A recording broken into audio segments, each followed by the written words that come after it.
बहुत ही शानदार सुबह के साथ बहुत ही शानदार शुरुआत question of the day UPSC CSAT 2025 में। आज का क्वेश्चन है ब्लड रिलेशन से।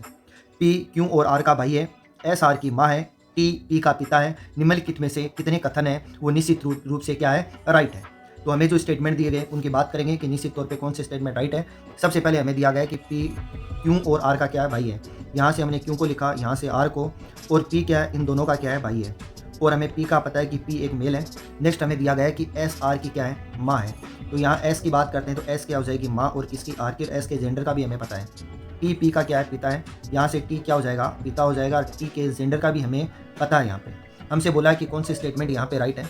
तो सबसे पहले कि हम लोग बात करते हैं, यहाँ पे दिया गया है कि एस और टी एक दंपति हैं, और यहाँ से हमने देखा कि एस और टी निश्चित रूप से क्या है, यहाँ पे कपल है। निश्चित तौर पे क्या है, यहाँ से कपल हमें नजर आ रहा है। ऐसा है तो हमारा जो स्टेटमेंट फर्स्ट है वो क्या होगा, राइट होगा। नेक्स्ट है कि क्यों टी का पुत्र है।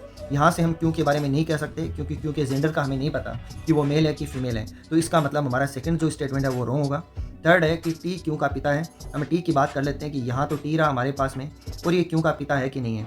क्यों यहाँ से कहेगा कि पी मेरा भाई है, पी कहेगा टी मेरा पिता है, तो क्यों का पिता कौन हो जाएगा, टी हो जाएगा। तो थर्ड यहाँ से क्या हो जाएगा, निश्चित तौर पे राइट है।